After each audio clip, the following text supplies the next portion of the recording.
Hello and welcome to the Quint. You're watching the last episode of the She Runs Government Dialogues. I'm Angelica Aribam, the founder of Firm First Foundation. A little bit about us. We are a non-profit, non-partisan organization working to amplify women's political leadership in India through capacity building and mentorship. So She Runs Government Dialogues is one of our initiatives where we get politicians from different political parties from across the world, to come together, sit down and discuss how to advance women's political representation. This edition of the dialogues is focused on the Women's Reservation Bill. And in the course of 3 webinars since yesterday, we have been discussing the history of the Women's Reservation Bill in India and how gender quotas work across the world. And in this particular session, we will be discussing what the future looks like for the bill in India. I'm extremely grateful to our media partners, the Quint, for enabling us and hosting this webinar. And if you're enjoying this webinar, then please make sure that you subscribe to the Quint's membership and enjoy the exclusive webinars offered to its members. And you can do so by going to the Quint's website and clicking on the Support the Quint button. And this session will be moderated by Nishtha Gautam.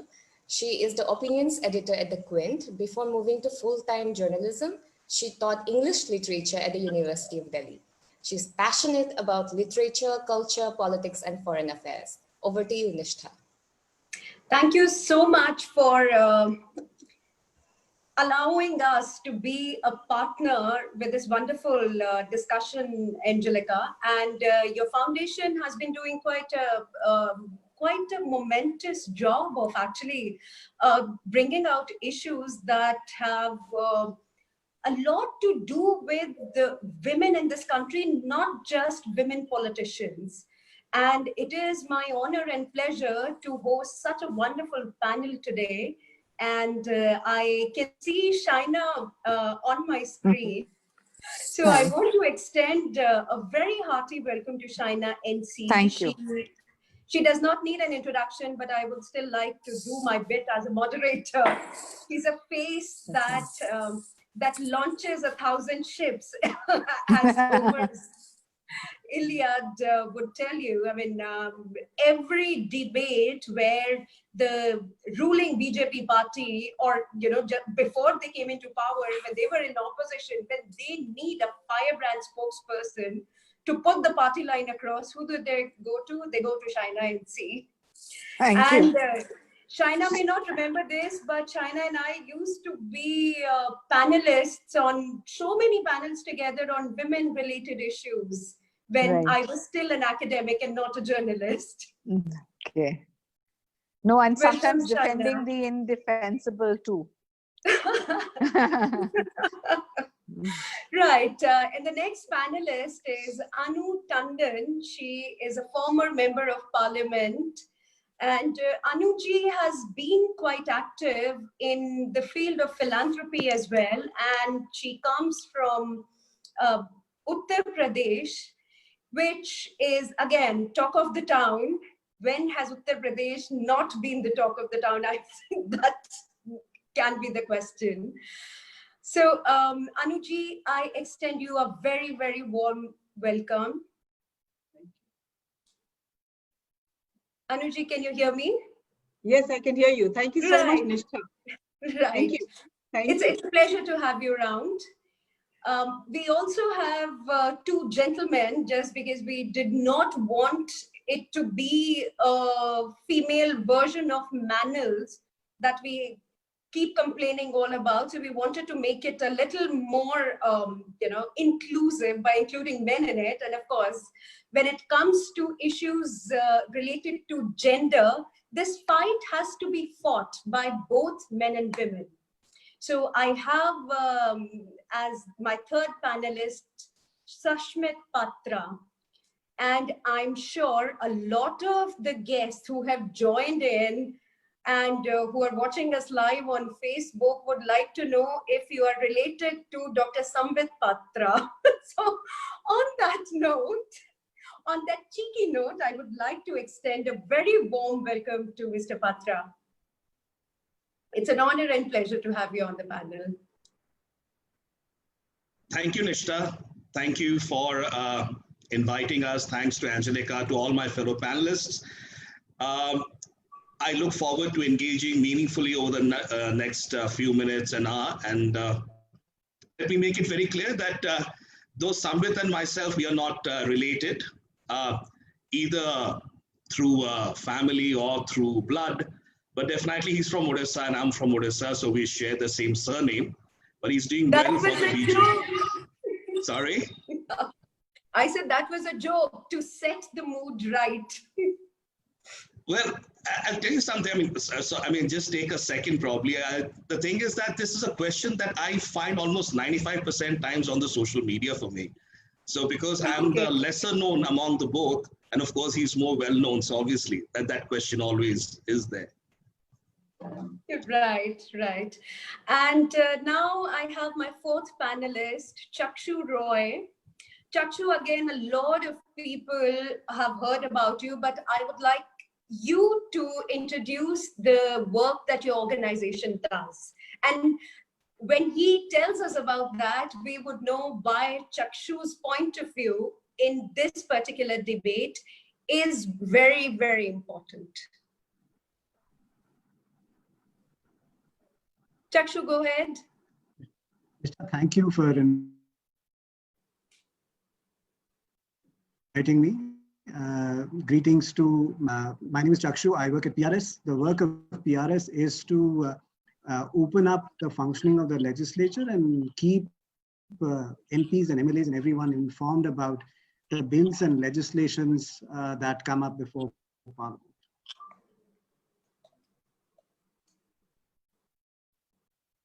This connection. Chakshu, your network is not all that great. Would you like to fix that? I'm sorry, did you not hear me? You know, you froze for a bit, but that's all right. That's all right. We don't have to worry about that too much. So I would like to give opening comments to all my four panelists. And Anuji, I want to start with you. So what was it like for you to contest your first election? Nishtha, how it was when I fought my first election is something that, of course, I would love to share. But first of all, I'd like to, because initially when you introduced me, I want to thank you. I want to thank FAM Foundation, Angelica, Quint, for this great discussion that I've been even watching yesterday and inviting me today. It's really a pleasure to see Shaina, a old friend. And Chakshu, I'm so happy to meet you, though even still virtually, because well, while I was member of Parliament, the amount of support that the PR gave us and is still giving us is very, very wonderful. And Sasmit, it's a pleasure to know you and realize you're such a wonderfully enlightened man who understands misogyny that exists and needs to be tackled. So here we have someone who understands that part. So today I'd like to speak on my personal capacity because this is for women, and I'm not going to speak on behalf of the party per se. So my own experiences would rather, become part of this discussion. In the first session, we got a first-hand account of the history of the way the bill was passed in Rajya Sabha in 2010. And it was really interesting. I just want to talk about what I've been seeing in the last 2 days. It was, I was in the Lok Sabha, so we knew about the drama that was happening. But the account that Renuka ji and Brinda Karar gave yesterday was too exciting because we had missed out on that part while sitting in the Central Hall and in the Parliament only. And of course, Margaret Alva ji is a different level of understanding in this journey. It's absolutely amazing. So talking about Nishtha, about my first election, I would say I didn't think that I would be fighting an election. I was working in my constituency for the last 14 years. And during the course of my working, I realized the problems that this very underdeveloped district in UP, it was a primarily rural district, it had its problems. So I didn't think that politically I would be able to do much, because that was not a field that I came from or had anyone in the family ever done anything. But I was part of Observer Research Foundation at that time. And I was looking after Mumbai chapter and happened to meet Salman Khurshid, who came for as the chairperson of a session we had, a seminar, which was on electoral reforms. It was post that discussion, it was an outstanding discussion, post that discussion that Salman Khurshid, along with others, said, you know, what are you doing? And I said, besides whatever I'm doing, I'm also working in UP. And that's where I was invited to join a political party. And I didn't think twice about it, because as a child, I knew about the independence movement. I loved Indira Gandhi. There was nothing much to think about. And here it was Salman Khurshid himself and some very eminent other people inviting me. So that's how I came into the Congress. But coming from a slightly corporate sector, when I went into an organization like the Congress, my first motive was, objective was to strengthen the organization in the district. And that's what I started doing. And while I was doing that, people came forward and said that you're working well, you're doing philanthropy, you're doing charity, you're helping people. Why don't you fight elections? And there I was. I said, okay. And I fought the elections. I got an opportunity. I won with a huge margin, you know, in the sense, in those days, 3 lakh votes as a margin, 2,75,000 votes was outstanding for, established politicians. And I really don't know how it happened to me. But yes, it was absolutely outstanding. And I got the confidence that I'm able to do so much more now. And thinking about this particular subject, the women's reservation bill, became a priority in many ways, which we can talk about further. Nishtha, if you want me to talk further, I can. Otherwise, I can come back to you when you put another. Yes, I will come back with a specific set of questions. Now going off to Shaina. Shaina, Yes. your story is slightly different. Yes. So yes, so please go ahead with that. You know, your opening remarks about your own political journey, and we come back to issues related to it in the second round. So yes, mine is quite different because I'm probably the only ever fashion designer politician. And I remember in 2004, when I joined the party, I was dismissed as some kind of a dumb bimbette. And after fighting my first election in 2004, which was from Bandra Assembly, I lost that election. And they said that ye to saadi pehnati hai, isko rajneeti ke baare mein kya pata. And I had taken it upon myself that I would prove myself as a serious political activist, and I would continue to work for the party. Went on to becoming the secretary and then continued to the national executive, the spokesperson for the party. And with pride, I would say, and this is not as if I want to tom-tom about it, but I'm the only ever woman treasurer the party has ever had in the history of BJP. And in a man's world, and especially where a position such as that of a treasurer, I completed 2 successful terms of 6 years. So I believe that Bharatiya Janata Party has given a lot of opportunity to women. Rajnath Singh, when he was the party president, ensured that 33% reservation would be given to women in organizational posts. And that's why you have posts such as that of a treasurer or a general secretary, which can be occupied by women, which is normally in a male-driven society, and especially in this man's club of the cozy Latins Delhi, it's not always very welcoming for women. But having said that, I think a lot more needs to happen, even in individual parties, whether it's the BJP, the Congress, the left, actually compliments to BJD and compliments to Mamata Banerjee, because they have at least given more women an opportunity to fight by giving them the tickets to and the opportunity. It's not tokenism.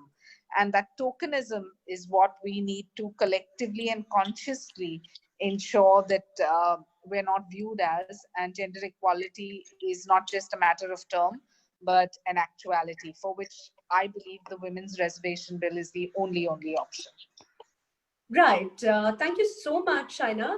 It's quite fascinating, and I really want to come back to you on 2 or 3 issues that you just, touched upon in your opening remarks. Dr. Patra, now you have had a wholehearted endorsement from Shaina, so I think stage is set for you already. Uh, uh, Nishtha ji, firstly, I'd like to thank Angelica, the foundation, and you Yeah. for having us, and thanks to the panel for being here. And a special word of thanks to Shaina ji, because she's already put the aspect on the context. Actually, he's laid out the context very clearly. And the fact is that I think the call of the day is not to look at women's empowerment as tokenism, rather than as a way of life. And having said that, let me just try to, within a couple of minutes, try to extrapolate on that. When I, as an individual in my political journey, if I can use the word as a man, as such, progress, what actually led me to speak my first submission in Parliament in July last year on women's reservation. A lot of people ask me that, you went to the Parliament and you stood up for your first submission of a special mention, and you spoke about the demand for passing the Women's Reservation Bill.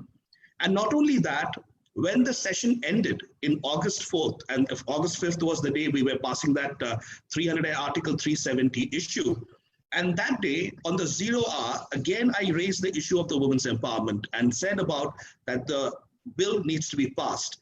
The point is, it is a successive measure. It's a measure that has happened over the years, but has not found resonance through certain culminations. Women of this country have been told repeatedly that, look, there will be empowerment, there will be a women's reservation bill, went to the Parliament, to the Rajya Sabha, came out of it to the Lok Sabha, never saw the light of the day. So it is not only in terms of political tokenism, rather it's a realization that without this bill, there is no going forward as far as the empowerment is concerned in the Parliament and assemblies. And as Shaina ji just said, BJD, Shri Naveen Patnaik ji, right, not only him, our predecessor, Shri Biju Patnaik ji, started the 33% reservation for women at the Panchayati Raj, which actually was followed up at 50% at the Panchayati Raj for women in Odisha. And then during the elections of 2019, Naveen ji brought in 33% reservation within the party for Lok Sabha candidates, and we have 6 Lok Sabha candidates right now who are women. So the idea is to build this forward, and personally, I feel very strongly about it, and this is not the end of it. We'll keep on fighting for it as long as it comes through. Thank you so much, Dr. Patra. Chakshu, cue for you to come in. What is holding us back, basically, from passing that bill, which is going to be a game changer of sorts when it comes to women empowerment in this country? But what is holding us back?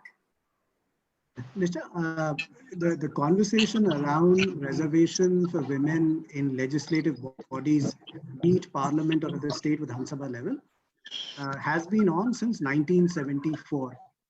The first concrete legislative steps were taken during the era of the coalition governments in the late 90s. So I think there were 3 constitutional amendment bills that were introduced, I think, after 1996.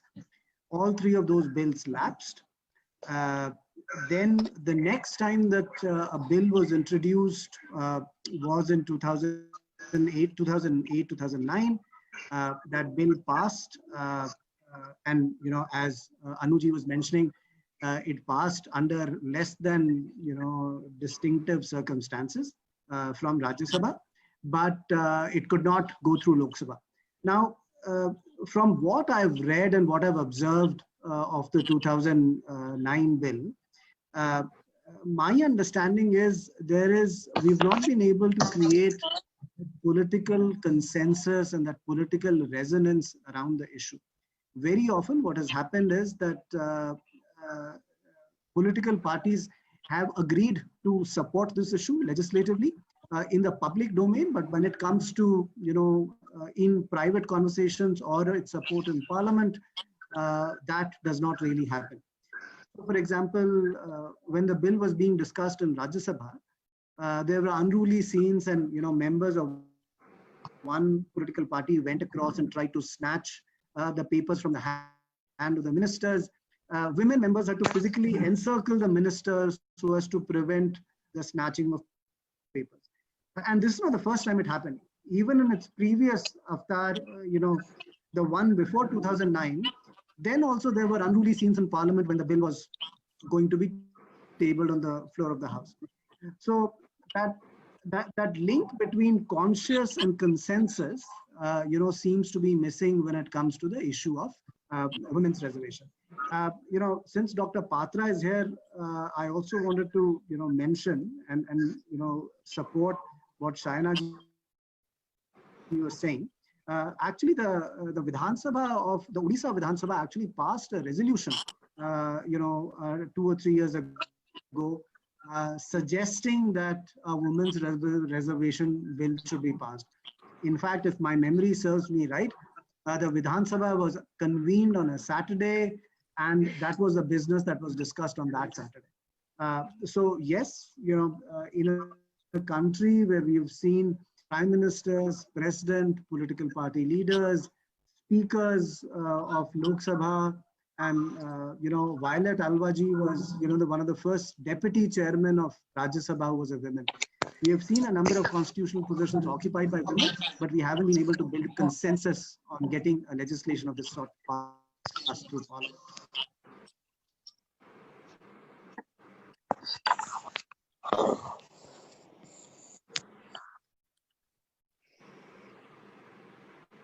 Chakshu, did you stop speaking or?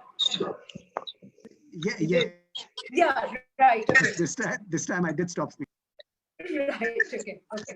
So now that we have a clear picture of what this bill represents and how important it is, and what exactly are the roadblocks, and the biggest roadblock that has been defined for us very succinctly is what Chakshu says, the gap between conscience and consensus.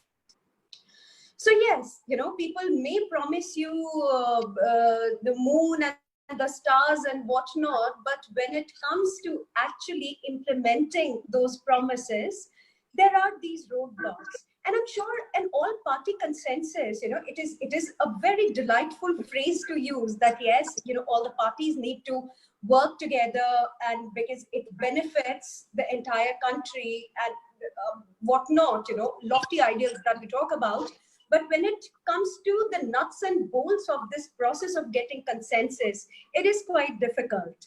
And Annuji, I want to understand from you, what is it that that irritates you as a parliamentarian and a member of a prominent party, that this is what my party could have done better, or this is what Parliament as a whole could have done better for women, for increasing women's participation in politics? Like I said, Nishtha, I am not speaking on behalf of the party at this moment. I'm speaking on behalf of being a woman. But having said that, while going through some of the things, I remembered what Nehruji had said in 1952. Frankly, I really want to read it out to you, for you to understand where I am coming from later. In the sense that I printed it out. In 1952, the representation of women in the parliament was very, very minuscule, and he was upset about it. So he wrote to all the chief ministers. He wrote twice, once before the election and once after the election. And the paragraph that really went in, and I realized that there's something that he was trying to say, probably he was sowing the seeds of reservation at that time, was, I'm quite sure that our real and basic growth will only come when women have a full chance to play their part in public life. Wherever they have had this chance, they have, as a whole, done well, better, if I may say so, than the average man. Our laws are man-made, our society is dominated by man, and so most of us naturally take a very lopsided view of the matter. We cannot be objective because we have grown up in certain grooves of thought and action. But the future of India will probably depend ultimately more upon women than the men. Now, that's a very, very strong statement in 1952. And I was really taken in. I said, okay, so that's what was thought of at that point of time. So, so of course, I acknowledge the fact that we have to have reservation. But I want to come with the context that I am myself. I'm a very privileged woman, fair enough. I've seen the support of my family, the society that I come from, but yet face discrimination not one but so many times when I face the world. So women across the world face it in various degrees, but my experience as a first-time parliamentarian was shocking, and I can never forget it. I was a first-time MP. I was standing up to speak for the first time in Parliament. The subject was flood, and I was an over-enthusiastic person. At that time, my constituency was flooded, and so I spoke. But the sort of remarks and the shouting that I saw from the male benches, male-dominated benches, was misogyny defined in the very, very open, nude terms. No point spelling it out at this point of time, but there is no woman, no enlightened man who can't understand what I'm trying to say. But misogyny exists in our society, and hence it exists in our parliament. And it's apparent by the comments they had at that point of time. So we need to keep this in mind before we think of any way forward. When you're saying, what could my party do or not do? The fact is, we must understand that we are all in a world that played with a mindset. That is one part. The second part, which I want to bring out, because then you understand what more could have done, is that I say, for example, coming from a constituency, like I mentioned, which is now, like it's very, very underdeveloped. And so it's known for all the wrong reasons at this point of time, but all the good things are relegated behind. But I must talk about the panchayat elections. Now, there is a lot of understanding, a lot of study that has happened on the panchayat reservation issue. And we've seen successes in Tamil Nadu or Rajasthan. But I must talk about UP. UP is different. Till today, we are still dealing with Pradhan Patis and Pradhan Putra. Pradhan Pati means the husband of a sarpanch or the son of a sarpanch. I want to tell a short story that I myself faced, not once, but many times, but I'll tell you one of them. I was visiting one of the villages, and one of my workers said that this village has certain problems, and it would be a good idea if we sit in the Pradhan's house and have a small meeting. I said, absolutely no problem. So there were a good number of people sitting there, and I had a 1-hour discussion with the Pradhan, had chai with him, and he explained everything, and we said, okay, we'll get together and we must do it, we must go to the DM, etc., etc. But while all this happened, and I was ready to leave, he came very quietly to me and said, I'd like you to come inside my house and meet my family. I'm very happy that you've come. I didn't think much about it. I said, okay, sure, I'll come. So when I was walking in, this guy looked at me and he said, Kam se kam aap ek baar Pradhan ji se to mil lijiye. I said, what do you mean? He says, no, my wife is the Pradhan because this is a woman's seat and I look after the work. He was very proud about it. He said, I look after the work. I was shocked. 1 hour I had had this conversation. Anyway, I went in, I met the lady. The lady was making chai. She was winding up things. She had served all the good stuff to us.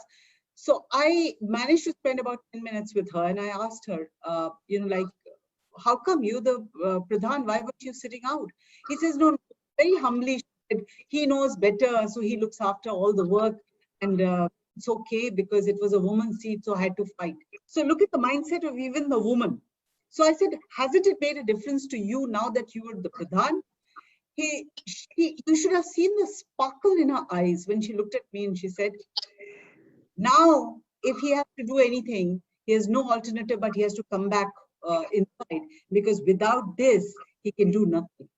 So the fact is, it is the first step in a transitional stage that we are in UP that, people have started understanding the meaning of gender equality or an opportunity for women to do something.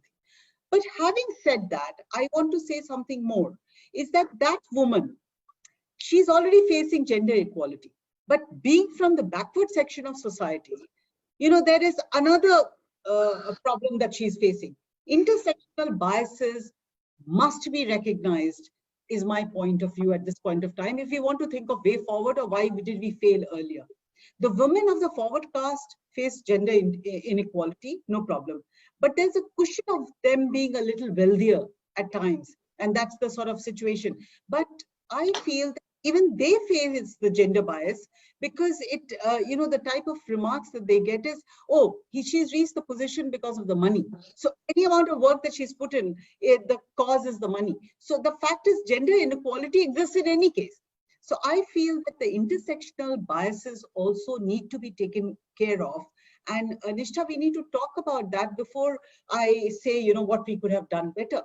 But having said this, you know, and I sum up both these things, I would be very straight about it and probably not liked by a lot of people, that if we want to have the bill passed, the purpose here is fair representation of women in decision making, which means all caste and creed must be participated. And second, there must be unanimity in the decision. It should not be by numbers. The process itself should have unanimity, because otherwise there will be no mindset change. Now, if there is no mindset change, you really haven't done much. Then it'll be like Mexico. You have the numbers, but you know, like she said, that the gender crimes have gone up like anything. So having these two things, I feel there must be quota within quota. If the panchayat elections can do it, why can't we do it? Fine, we can find ways of you know, assuaging people and say we'll do it for 15 years. 15 years is good enough for women to prove themselves. I am very confident about that. And of course, the other thing which Brinda Karatji and even our Renuka Chaudhary ji and others said, that the pressure has to continue. You know, the type of pressure that we've dealt with and done with, we've not reached anywhere except for that one bill being passed in 2010 in Rajya Sabha. We have a long way to go. So building the pressure is just to ensure that it doesn't die, but it is not the end result. So that is like we have to have affirmative actions. And I think what we failed at that point of time is we failed to take everyone along with us. There was a certain amount of fear in them. The fear was the women numbers will increase. That was a major fear. It was not the quota, that fear that was there. That was the official expression only, which nobody mentioned in the parliament, but everyone knows that that was the official expression. The real fear was that they were scared. They had a sense of insecurity that ye to aurtein zyada aa jayengi. Now, if that is the case, then even that needs to be taken care of and, you know, needs to be dealt with. I know women will do much better. In 15 years, we'd be able to cover all the constituencies having been fought once. And I'm sure that we can get re-elected because of good work we do.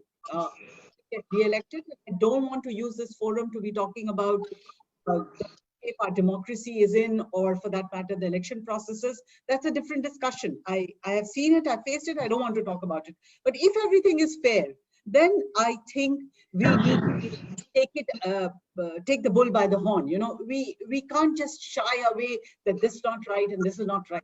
We need to get the bill passed first, and then we can talk about it. And we have the like Shaina sitting here, a member of parliament sitting here. I think we have the numbers there on the other side.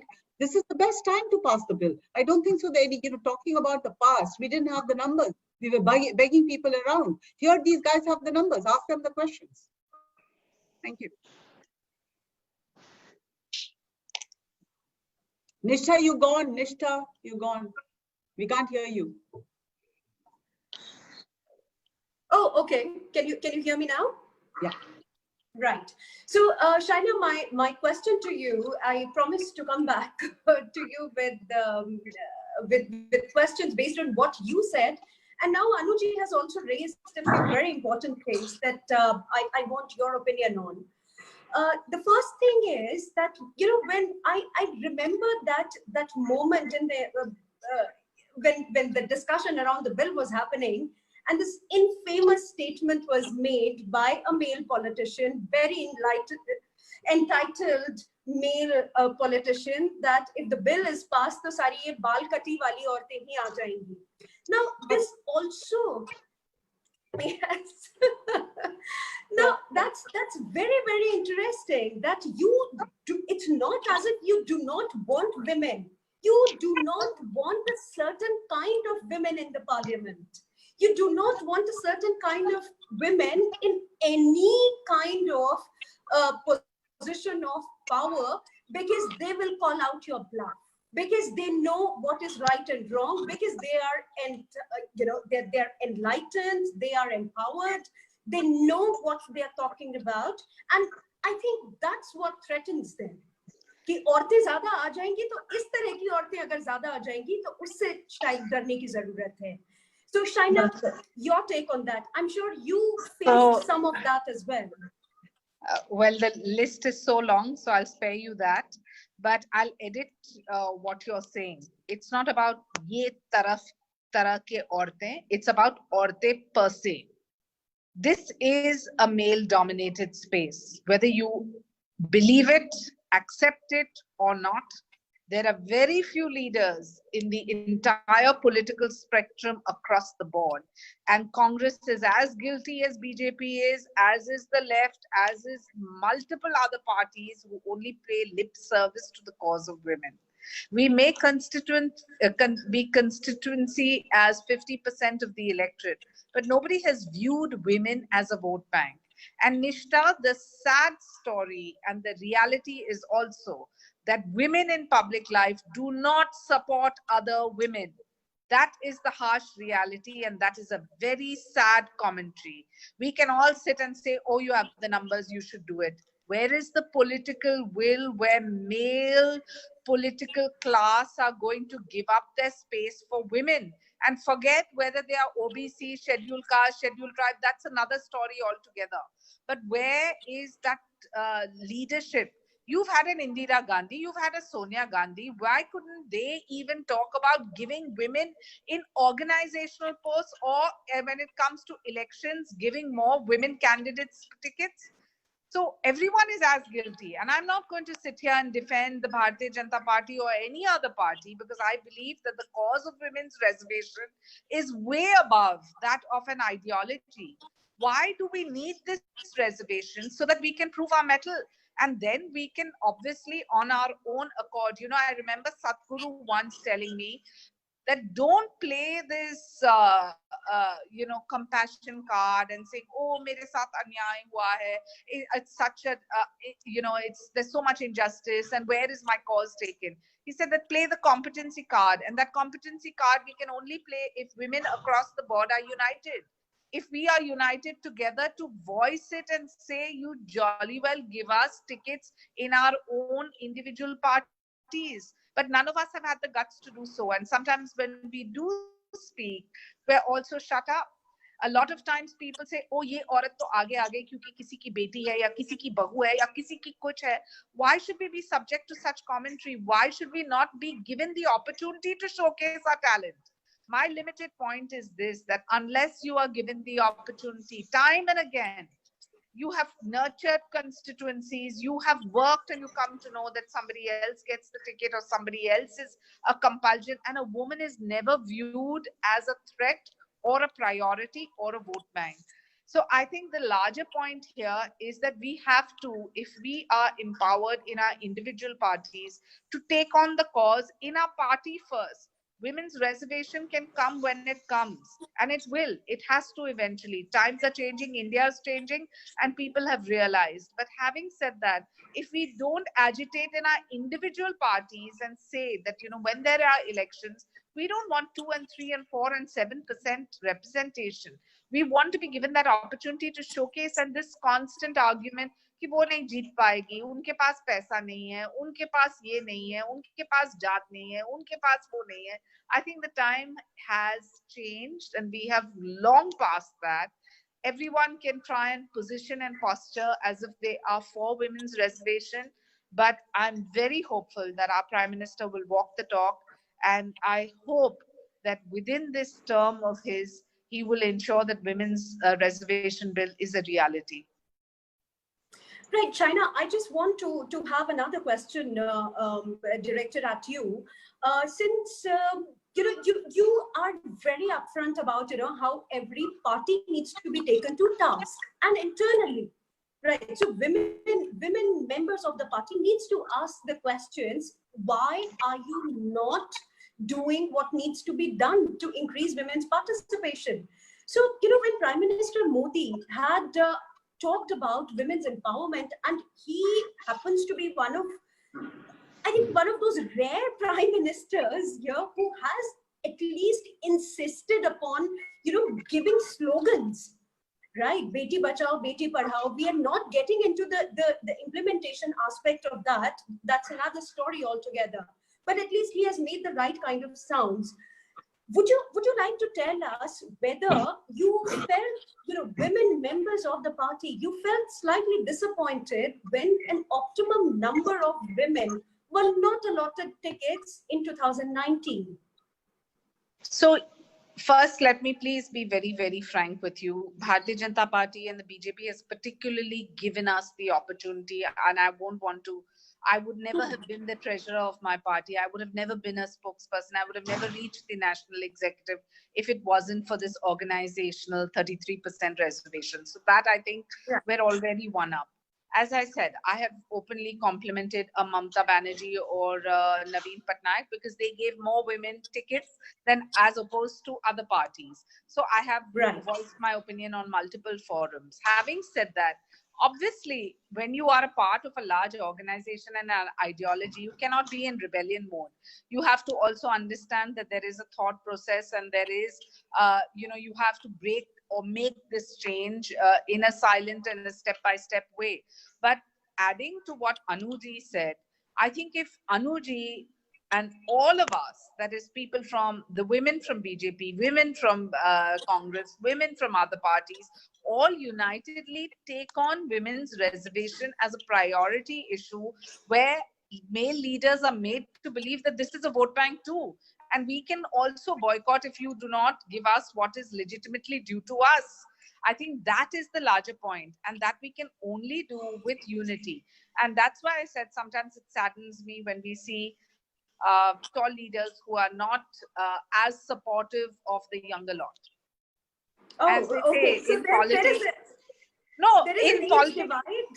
Nishtha, there's some in politics, China. Yesterday, Renuka ji and Brinda Karat and Margaret Alva, they were all appreciating Sushma Swaraj ji. She was that one person in the BJP who came out and was waiting in the middle, late in the night, to congratulate after the bill was passed in Rajya Sabha. So, that was an era, and she had the gumption, the strength to be able to do that. And what Shaina is saying, I'm sort of agreeing with her that somehow the other people have to come out, and we're waiting for that. We're waiting for it, for people to create that pressure. Maybe Angelica, you should start this movement and get all of us to sign on and join. And really, we should agitate to the fullest in a positive way, because that's the beauty of a democracy. In the 21st century, I don't think that women want to be viewed as becharis. We want to just be given what is legitimately due to us. Absolutely. Dr. Patra, now, again, China has great words to say when it comes to your party and how it has tried to make the wrongs right. And how have you achieved it? Because, when it comes to making any radical changes, whether it is about affirmative action for women, for marginalized classes or castes, there is always resistance from those who have been benefiting from the status quo. In this particular case, men as a whole, cutting across caste and class and religion barriers. How did you reach this point that you could give out more tickets and you could ensure more participation of women in your party at least? Nishtha, to start with, passage of the Women's Reservation Bill will be a possibility the day all the parties and the political leadership of the parties come together. So it's a mandate for political will more than anything else at the moment. Having said that, how did Odisha, and specifically for that matter, the Biju Janata Dal achieve it? I'd like to go back a little bit into history. When Biju Patnaik ji was the chief minister, and he was one of the first people to provide 33% reservation for women at the Panchayati Raj institutions.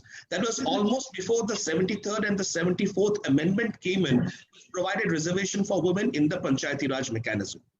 When Naveen Patnaik ji came in the early, between 2000 2009, he increased that 33% reservation to 50%, which is again one of the first in the country to do that. So as you can see, there is a context to it.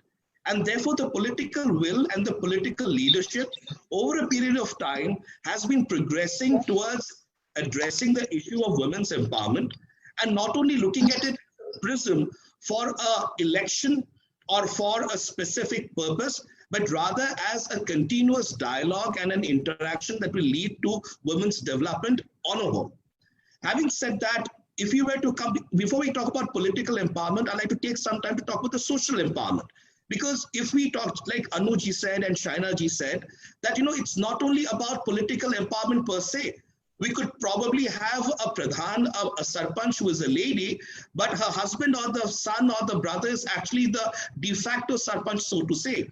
So therefore, in Odisha, there has been a silent revolution that has been happening, which is called as Mission Shakti. Now, what is this Mission Shakti? About 40 lakh women across 8 lakh women self-help groups through small microfinancing system through the government of Odisha have been turning entrepreneurs. So it started as 10,000, 50,000, 1 lakh has gone up significantly. You'd be happy to know, I'll just give you one example of what women's empowerment has actually achieved. During COVID, while people were looking for masks, these women's self-help groups have produced more than 50 lakh masks within a period of only 2 months. So you imagine the impact when a woman who didn't have the capacity, and today she has the cash in her hand, she has an account, she can go there, deposit it, there's a sense of emancipation. That emancipation starts from the base of the pyramid of socio-economic empowerment, and that leads into political empowerment. Now I come to the other part. So I talked about the historical perspective of how political empowerment has happened. I talked about the socio-economic empowerment, which is necessary to kind of scale political empowerment. Now going into political empowerment, Shri Naveen Patnaik ji has been very categorical. And this is where I always say, without taking any sides here or without sounding political, that it is a mandate for all political parties and all political leaderships to stand on the same format and be counted. Because each political party went into election saying, we stand for women, we stand for women's empowerment, we will work for the Women Reservation Bill. Naveen Patnaik ji, he made 3 specific things which I'd like to bring to perspective, how we are able to achieve it. Number 1, as Chakshu ji said, in early 2019, there was an emergency state assembly that was brought in on a Saturday, and a resolution unanimously, and again I thank my friends from the BJP and the Congress because they are also members in the Vidhan Sabha of Odisha, unanimously a resolution was passed under Shri Naveen Patnaik ji that we must have the Women's Reservation Bill passed. Having said that, is that the only thing? You would say, okay, where does it go from here? Thereafter, about 50 delegations were planned by Shri Naveen Patnaik ji from Biju Janata Dal, and they approached about 22 political parties across the country, both national and regional. And you'd be happy to know, and it's already there on Google and you can do the website searches, that almost every political party that the BJD representatives went to build up this mandate and a consensus for political empowerment of the Women's Reservation Bill, everybody supported it. And therefore, the third part that I come to is having talked about it, Naveenji walked the talk. And walking the talk, when we went into elections and he said, I'm going to, and even before the tickets were announced, he had already said that my party will give 1/3 reservation for women in my tickets for the 2019 general elections in the Lok Sabha. And he did that. Having did that, I would like to now end with a final note. Aska Assembly of Aska Parliamentary Constituency, which Biju Patnaik ji used to represent, and when Naveen ji came to power, it was the parliamentary constituency from where he was actually elected to parliament for the first time. So it's kind of a pocket borough, if I can use that word. But you know whom he gave the ticket for Aska? It is Srimati Pramila Bisoi, She is a leader of the Women's Self-Help Group who works with underprivileged women. Her son is a tea seller, another son is a mechanic, and today she is a member of parliament from the Aska parliamentary constituency, which used to be the parliamentary constituency for Naveenji and Bijuji. The point I'm trying to make is when leadership talks, when leadership walks the talk, it drives the entire organization. And then Shaina ji and with Annuji, I do agree that there are a number of times that women within a political party want to voice out, want to have greater representation, but there are many reasons for which they can't do it. So therefore, I think the buck stops with the top. And if today we want, as a political fraternity, to come together, and if all the political leadership stand together, I don't see any reason why we can't make it happen. Chakshu, again, it is very important to see that whatever has been promised gets delivered, whether it is poll promises and regular things like Bijli Sadak Pani, or promises like these that we will take care of women's participation in parliament or in assemblies. Now, when these promises are broken, when they're not delivered, why do people still keep voting the same people in again and again and again? What is this voter behavior? Why would women keep voting for a party that promised them that, okay, we would work for women's empowerment, but did not do anything, yet women would still vote for them? Nishtha, I'm reminded when the Constitution was being, debated in Central Hall of Parliament, there were a few women members of the Constituent Assembly who actually argued against reservation for women. Right? And the idea was that, when you think about women's reservation, it is not about women at all. It is about how we as a country organize our society. Right. Now, historically, it has been proved that wherever there is a reservation for a particular section, that section benefits from a higher resource allocation. So whether it's, marginalized communities, whether it is, specific gender groups. So when we have to think about, issues around reservation, especially for women, we have to distance ourselves from saying, oh, you know what, this is not only the prerogative of the women, it is about what will it mean for our country. And then we need to think about how will we do it. So in my opinion, making a law is not the only way to do it. So, a number of successful examples from other countries is that there is a mix of a legal mandate and there is a mix of political action. So political parties go ahead and reserve some seats, and there are, some seats which are reserved in and there are other ways that you can do it. So for example, till about the 1960s, India used to have dual member constituencies, wherein one constituency would have 2 members of parliament.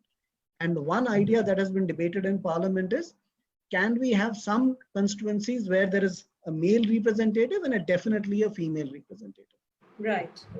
How we organize that is definitely a question that we want to think about. Now, coming to your question about how do people vote? I think people vote on a multitude of issues, right? And sometimes people vote because they identify with a particular kind of argument that somebody is putting across. And this is an issue which a single political party cannot push on their own. Assuming for the sake of argument that there was a political party which had the numbers on the floor of the house to pass it.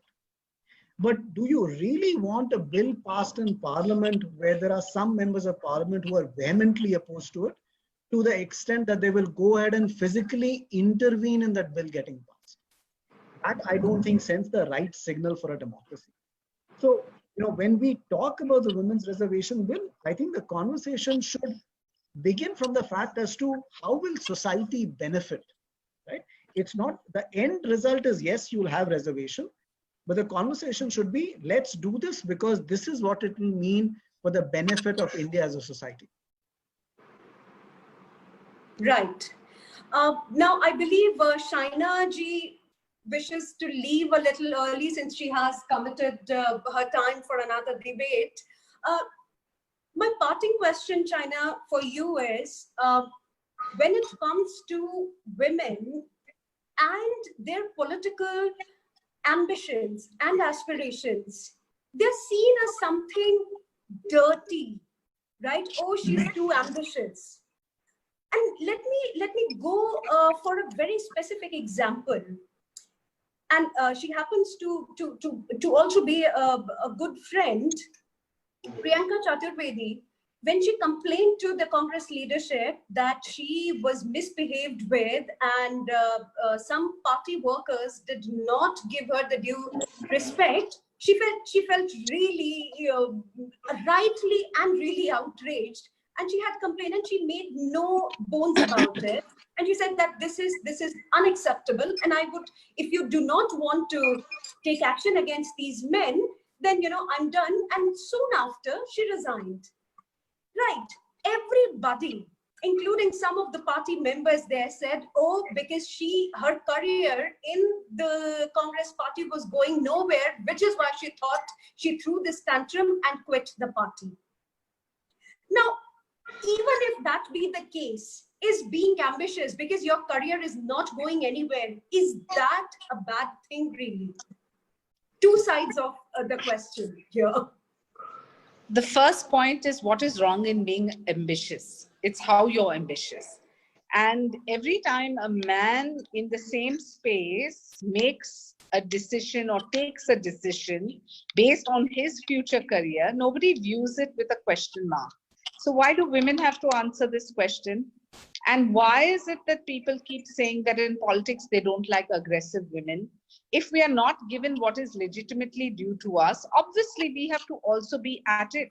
And how we continue or choose to be at it, if somebody is in a company and if you get your due recognition in that company, you get a promotion. If you are not acknowledged at all, it is your choice if you choose to go and work in another company or if you choose another ideology. So as far as Priyanka is concerned, I don't think she needs to be apologetic about it. The standard practice is for women in the field of politics to character assassinate it. And I have seen it at such close quarters. And the more powerful your post, the easiest thing to do is tarnish a woman's image. Comes back to my same point. Women must support women. At the same time, we must be united across the board. So when it comes to women's dignity, that is a non-negotiable. But having said that, politics is still a male-dominated space. And to break in, as you would want to say, or if that is the correct terminology to use, it can only happen through women's reservation. When we have this 33% reservation, you will see a better quality of professionals, people from very walks of life who are coming into politics for the right reasons of wanting to make that change, wanting to give up their careers and give back to society, as have Anuji and myself done, or anybody else. And gone will be the days of stereotypical notions that if there is a semi-attractive woman, she has to be a loose character to progress in politics. So I think we need to fight these stereotypes, and it's as important to have the respect of men parliamentarians, men leaders in political parties, and that can happen only through a movement. And I think the time has come. We can go on and discuss the past that, Sonia Gandhi ji should have done it, or other leaders also had the opportunity and they didn't, and there should have been amendments as to how many OBCs should be fighting and how many scheduled castes and scheduled tribe, and go into that rigmarole. Or we can have a positive take and say we have the leader in Narendra Modi ji, who we absolutely believe will deliver and do justice to women. And this is women across the board of every political party and spectrum requesting that we must be given that representation in parliament to take on women's issues, to speak on serious issues of rape, of gender equality, of inheritance rights, of education, and everything else that relates to women in public space.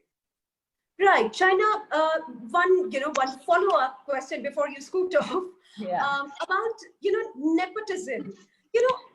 we talk about nepotism in every field, and particularly, Bollywood, since you're in Bombay. Now, this debate was quite raging, and it is still raging in some quarters at the moment. Now, in politics, it's slightly different, because panchayat reservation has actually thrown some data up, which is quite encouraging, and which actually makes a case for something that I always say, necessary nepotism. Because if a woman, even if she is a pradhan putri, the pradhan putra or pradhan pati wala woman who has given all the roles, who has given, she has not given, the husband or the son has taken upon himself to deliver as the de facto pradhan, yet there is a trickle down effect, because somewhere she has managed to come on her own as a woman, as an individual in public life. And there is data to back that. So do you feel that this necessary nepotism may be important for increasing women's participation? Of course, it is not ideal, but we cannot make ideal to be the enemy of good. Let's get something good done. So my honest answer is, if the woman is a pradhan who has come on her husband's seat or is calling the shots just because she is a woman, I'm okay with that too. If she's an OBC, I'm okay with that too. If she's scheduled caste, I'm okay with that too. The only criteria is she must be a woman. So that is the reality. And if this amounts to nepotism, so be it. But let's at least break in. And once we are given the opportunity, then obviously our work will speak for itself. And then I'm sure the numbers will be quite contrary. We may cross 33% and actually be 50% in parliament, which actually is the real worry for the men. Not But the they're women. scared of. Shaina, that's what they're scared of. Yes, absolutely. Exactly. Absolutely. Right. Thank you so much, Shaina. Thank you very much for spending some time with us. Bye. Chakshu, I want to take this question to you now. The question of necessary nepotism, that let some women come up, even if they are important men's brothers or wives or sisters or daughters, and then perhaps there would be a trickle-down effect. Yeah, so Nishtha, I have two views on this. One, I think one of the things that is, proved time and again is that, you might get a ticket the first time around because, you were related to somebody. But that's not going to happen the second time around. That's true. Right. So, and so that's one part of it. And I think merit definitely has to play a part in politics, and it does. And some people get an opportunity because, they might, come from a certain family background. The second part of it is, but let's also recognize the fact as to, we say that, an engineer's son or daughter goes on to become an engineer, right? A doctor's son and children go on to become doctors. I'm not saying that means that a public representative's children need to go ahead and become public representatives. But, that's a life that they have seen, right? They have grown up with their parents, working in a constituency or working in a particular place. So yes, you do it for a couple of times, or even if it happens a couple of times, I think it's okay, right? Because after some point of time, there will be a balance that will come out. And every law or every kind of, intervention in this field will require a certain amount of gestation period before it starts functioning smoothly. So even in the case of, let's say panchayats, it did start out, there were a lot of proxy candidates, but then after the first round or maybe the second round, things eased up quite a bit. Now the number of, pradhan patis and, pradhan suputras has definitely decreased. Will that happen? If that has happened at the lowest tier of governance, Will that happen at the legislative assembly and parliamentary level? I'm sure, it's an experiment that can be done. Right. Anuji, can you hear me? Yes, I can. Yeah. Anuji, now my question to you is somewhat related to what I discussed with Chakshu and Shaina about this necessary nepotism thing and how it may change when yes, there needs to be some resting time for any law to take effect, and even if it's not ideal, it is definitely a start.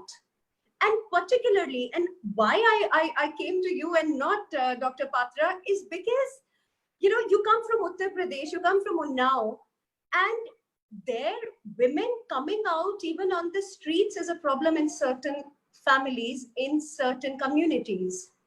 When they get an opportunity, even if it is mediated by the men in their household, the sons and the fathers or the brothers or husbands, they would still learn a trick or two. So would you like to share any of the anecdotes where you actually saw that happening? You shared this lovely incident about this woman saying, okay, this is where power resides. So he has to come to me. So taking that thought a little further.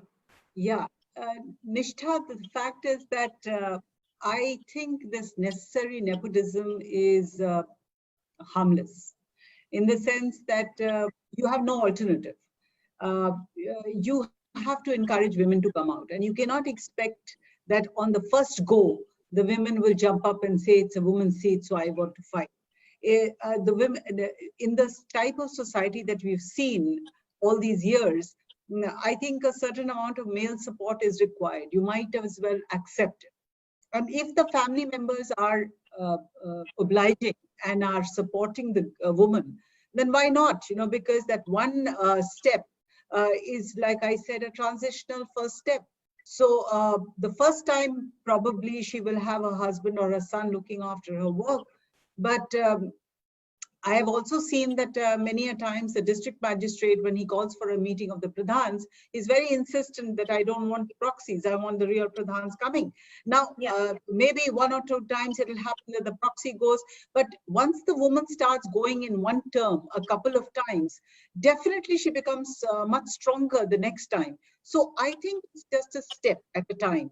And there is one another thing that you see is that, which is Sasmit said very nicely about the women, the working groups that are there, the women working groups I see that in UP also. And these women are far more empowered than, because they are financially getting empowered, so they are much stronger people. And when they see that there is another woman who is probably not so capable, but because of the support of a parent, of a husband has come forward, it becomes an automatic reaction for her family members to say, "Ki wo kar sakti hai, to tum kyun nahi kar sakti ho?" So right. I think it's a process, and I've seen many women who have come forward just because it's normal for the person to feel, if she can do it, why can't I do it? And I would do a better job.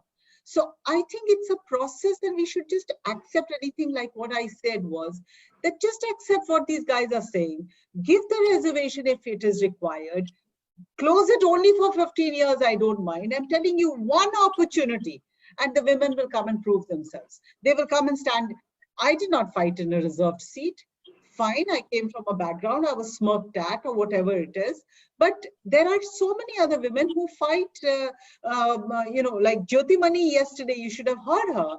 She says, very frankly, I don't want reservation because I would rather fight the men and fight on a level playing field. Now, these are things, the fact is, it's very encouraging to have these young women come and say that. So what you're saying is, what Chakshu said, what Shaina said, I think the time has come. Let's begin. And Shaina has a lot of hopes. Frankly, what will happen, we don't know, because we have numbers. One term is already gone. The second term is already halfway through. There's nothing that we've heard except for slogans, like you rightly said. So I, for one, am there. And yesterday I heard some of the seniors in the Congress party and otherwise, even Brinda Karat, or for that matter, Shaina here, we're all keen to be together in this. We want to do it. And we have such wonderful people like Sasmit Patra here, who's, there are a lot of such people who are keen to do that. It will just make the difference. So I think these are things that we just talk about, ki hona chahiye ya nahi hona chahiye. Arey karo to sahi, aao to sahi, shuru to karo. That's my take. That's right. Dr. Patra, what are the plans in the next session of the Parliament? Are there any plans that you're going to raise some flags and say, this is the time, boss, we need to go ahead on this matter. We have dragged our feet for far too long. You see, Nishtha ji, as I said in my very first session that started in July and August last year when I joined Parliament, and whenever, because there were limited opportunities there, but despite that, the limited opportunities, twice I raised this issue in the Parliament for demanding the passage of the Women's Reservation Bill. And I have been also filing regular notices, both for 0R and special mentions in the Parliament. Now, what has been told to me is that it has already passed the Rajya Sabha and has gone to the Lok Sabha. So therefore, this issue needs to be raised more. But I can assure you that in the coming Parliament, because you see, it's again the prerogative of the chair to allow me to raise the matter in the House. But having said that, I will continue to file 0R petitions and special mention petitions in order to raise it in the Parliament. That's one. I'll also encourage my fellow colleagues in the Lok Sabha to raise it in the Parliament. That's two. Thirdly, I would suggest that, I talked about Biju Janata Dal and the work that we have done in terms of women's empowerment. There may be some political parties that might feel uncomfortable coming from a political party should they really engage. That could be also a possibility. Having said that, I would encourage probably you and Angelica to probably take this up, because this is a common forum. The foundation is a neutral forum, to probably bring in like-minded parliamentarians, use it as a working platform to raise awareness, to raise consensus, and use these parliamentarians, both former and sitting, in order to engage with their own political parties and build that consensus inside the House. Because ultimately, if the consensus, we can talk all about women's empowerment, but if the consensus does not build within the House, it doesn't make any difference. So therefore, ultimately, as I said, and I agree with Chakshu ji, that it doesn't help the Women's Reservation Bill if we have got, let's say, 50% people are there, 50% we pass it, and that's it. That's not about passing a bill. It's about the sense of the House. That's what we generally say. It's the sense of the House that unanimously all political parties, like when we passed the GST bill, all political parties supported it, barring one or two, but said this is a bill which concerns with 50% of India's population, which is more than the population of some of the most developed countries of the world. Having said that, there needs to be a consensus. I would urge this platform and Angelica to take it up. I, from my side, assure you 100% support in any initiative you want in terms of engaging across the spectrum. As a parliamentarian, Annu ji is there. She's a parliamentarian. Shaina ji is there. She holds a very important portfolio. There are many panelists who have come over the last couple of days. Engage. Bring us all together. Let this virtual platform of engagement continue, and let us continue to build awareness, consensus, and take it forward. Right. So I believe Angelica's foundation has already put in the foundational work, and she's written to all the members of the Parliament of both the houses to raise the issue of Women's Reservation Bill in the next session. Now, there is a question.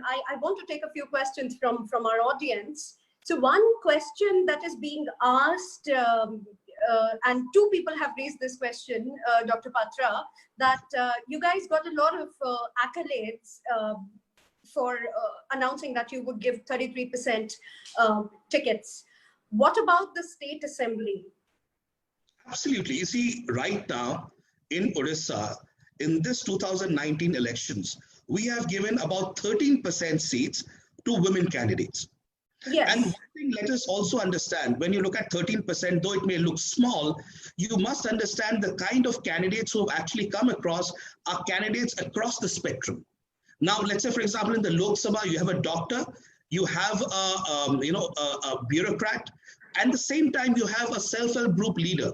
Similarly, in the assembly, the 13% reservation, it has been brought in, bringing in the profiles of people who, cutting across segments of society, have been adding a lot of value to society in their own will. Having said that, let me assure you that the BJD is committed. There are many political parties in many states, rather, where you don't even have even 5%, 6% tickets being given to women. But BJD, we have started with the Lok Sabha 33%. With the Vidhan Sabha, we have given 13%. I assure you, as we go forward, we'll keep on increasing it. It's just the beginning.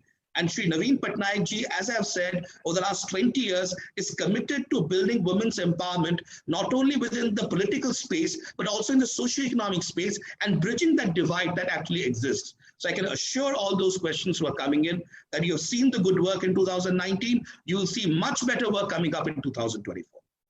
Right.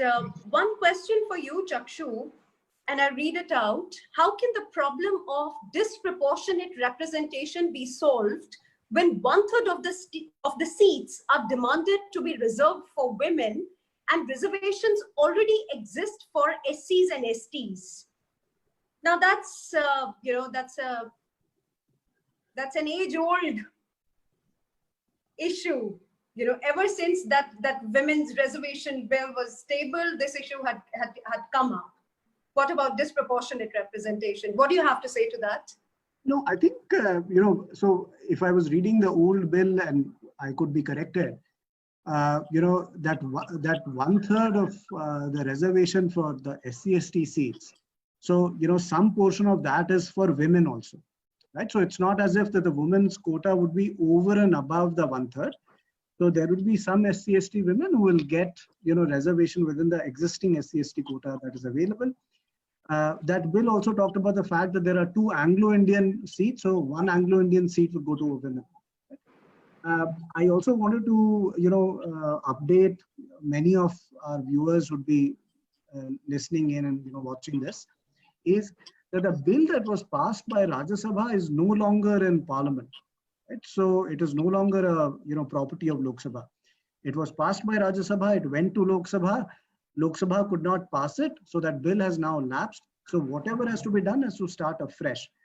One of the things that can be done is, I remember I.K. Gujral, before he became the Prime Minister, had actually introduced a private member bill for women's reservation in his own capacity. Right? So that is one set of efforts that many member of parliaments can be requested, and Dr. Patra is here, possibly he would want to think about this, a private member bill on legislation on women's reservation. And the house that Dr. Patra comes from, Rajya Sabha, nobody talks about reservation for women in Rajya Sabha. It's always reservation in Lok Sabha, and the legislative assembly. Yeah. So that's another thing, I remember some of the earlier bills had actually, one of the earlier parliamentary standing committees which had looked at the 1990s bill had suggested that you should also look at the option for reservation within Rajya Sabha. Right. It's not only the directly elected places where you can reserve seats, possibly in the indirect election, that's another place to think about. Finally, I think, one possible step is in Rajya Sabha. I remember the chairman on International Women's Day had actually held almost a mini discussion on the need for reservation for women in parliament. So possibly, a step could be that, in the parliamentary calendar, there could be certain days which are reserved for actually discussion on this issue. And that could be one way of going forward on building this consensus, ensuring that people are not afraid about, the representation of women, and talking about what this representation would mean for the country. Right. Now, there has also been a conversation around increasing the number of seats in Lok Sabha, because they have remained stagnant and the population has grown manifold. So I want to understand from all three of you whether, increasing the number of seats in Lok Sabha and passing of women's reservation bill, can they be coterminous? Can they be sort of taken together?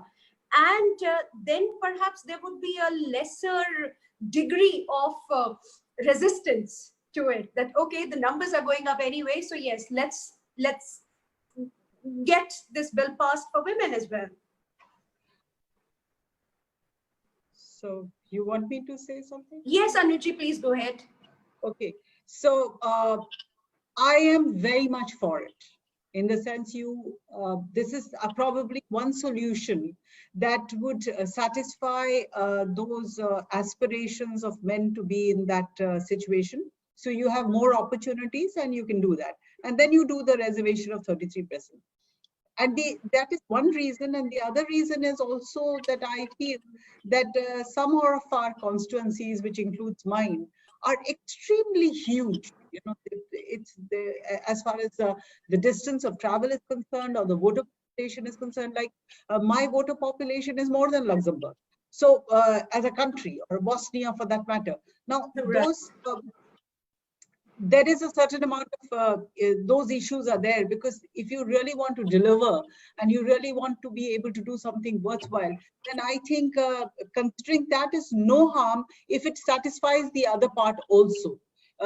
In any case, as far as the parliament is concerned, it really doesn't matter, because you are only in the legislation part of it, not in the executive aspect.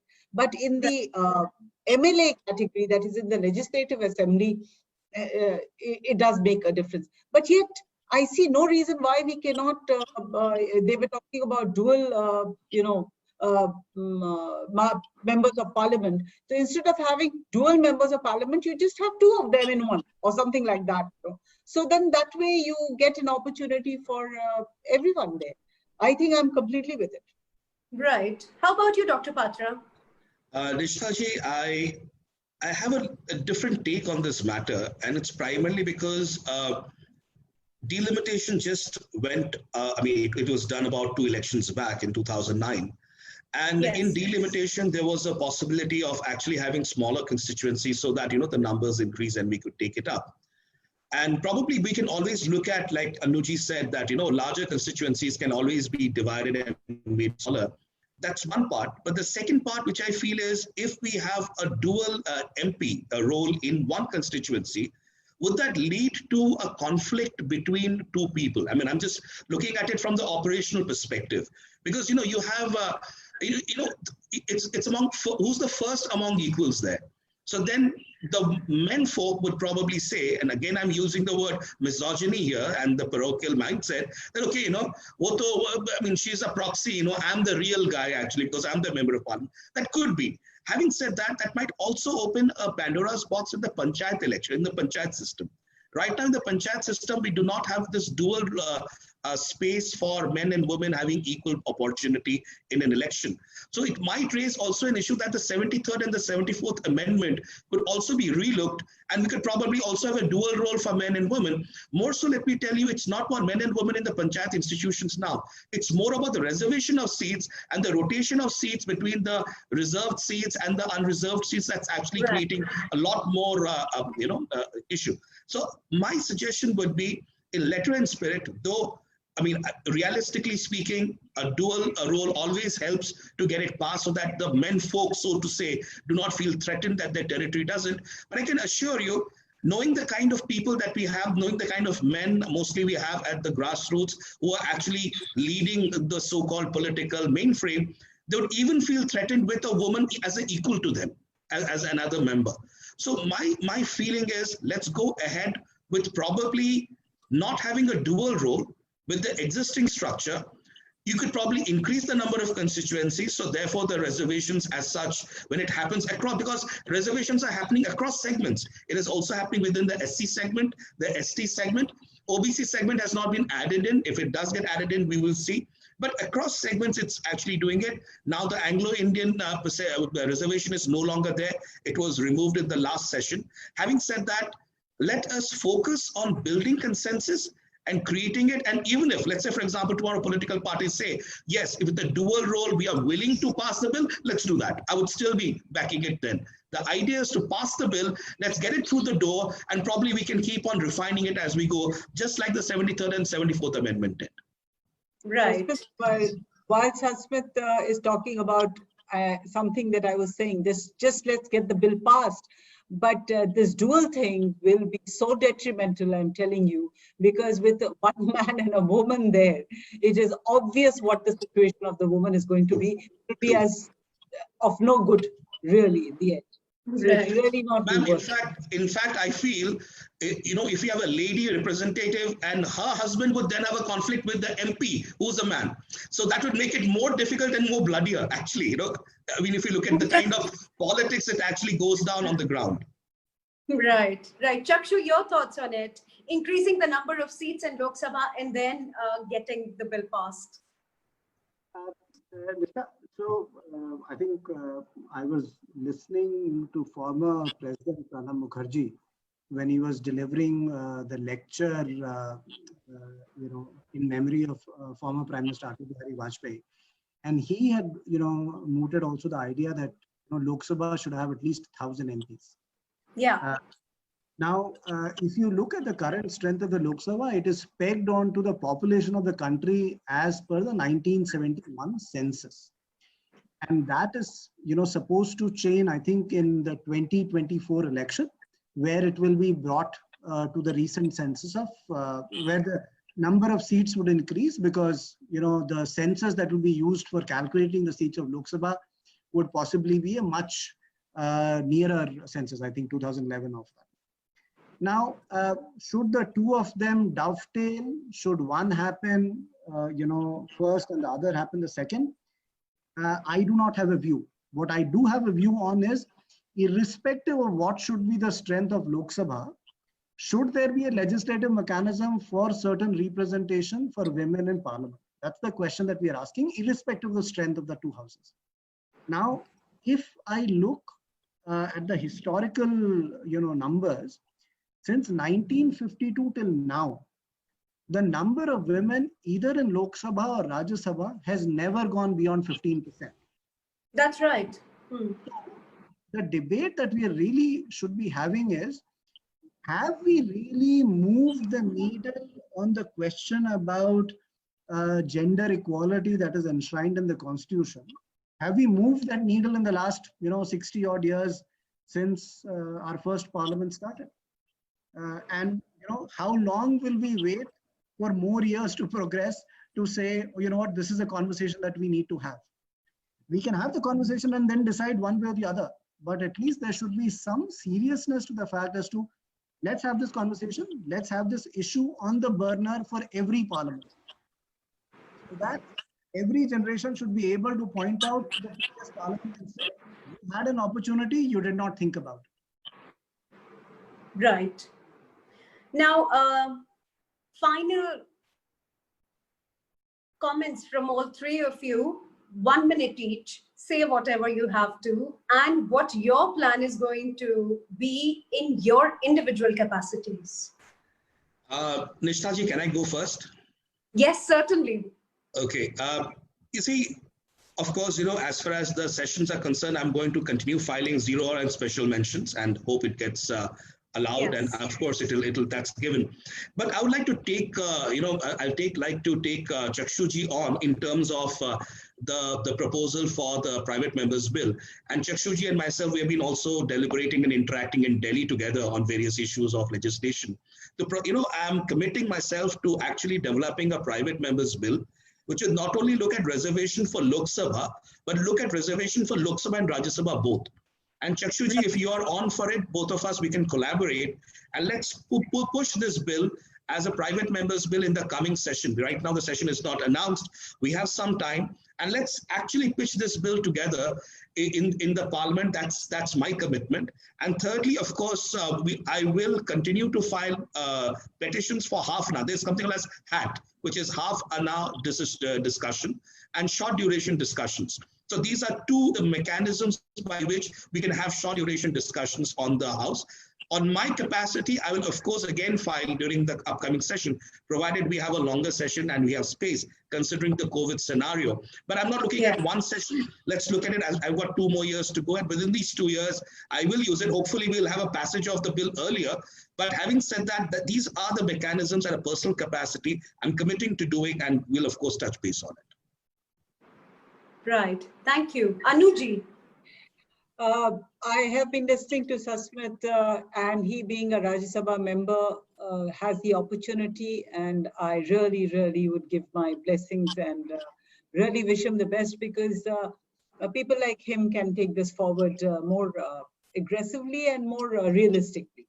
And Chakshu ji is already in that situation that he has been talking just the right things, helping the right people at the right time. So they have the opportunity. Shaina, who was one of our panelists, also has an opportunity because she happens to be in the parliament, in the party that is at the moment in power. I don't have those opportunities, but I personally have always been trying to do whatever best I can.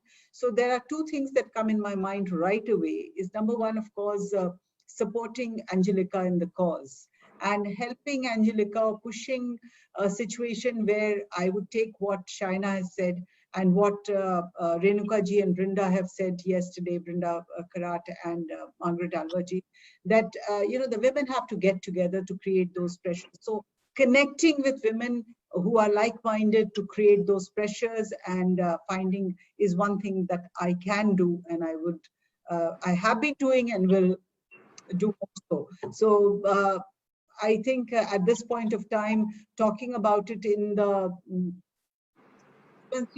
something that I do constantly. So those are things that we're already doing, but you have to be in position to be able to push it through. And I am there right behind you. Aap aage badho, hum aapke piche hain.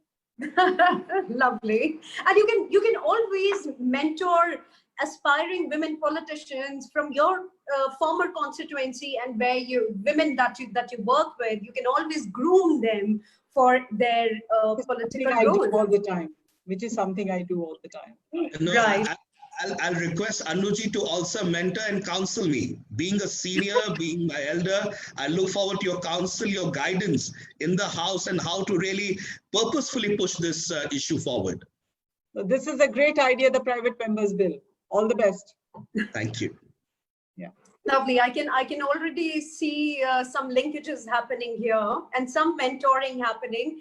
And the role of mentors is so important. It cannot be underscored enough, particularly when it comes to women who want to make a foray into fields that are hitherto dominated by men. Because the moment you enter, you're just flabbergasted by everything that is going around you. You need a mentor, and younger women politicians, they need good mentors.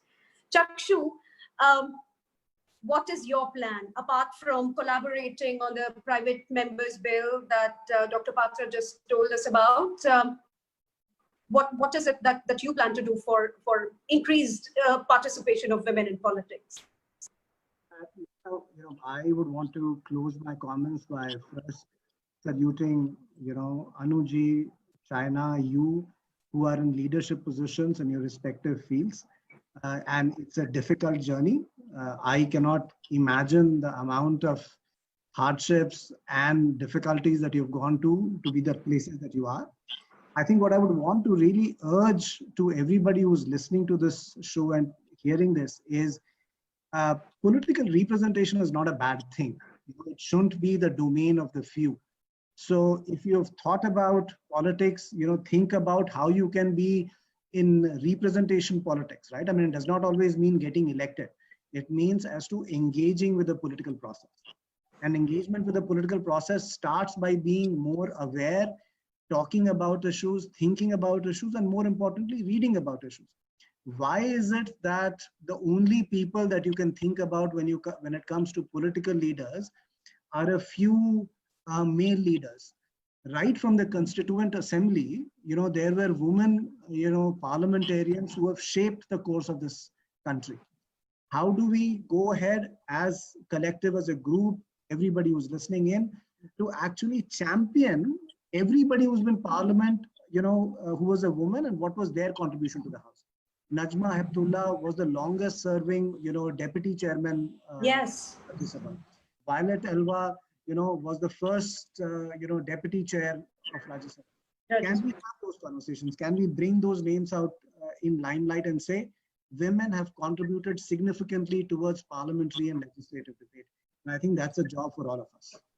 Right. Thank you so much, Chakshu. I think that's very important to acknowledge the role of women who have braved all odds and made such significant contributions. And I'm so glad that you talked about Constituent Assembly, because nobody, and I throw this open challenge that, apart from maybe 1% of people who are watching us or listening to us would be able to name women who participated in those debates, and they formed the narrative on how to take democratic processes in an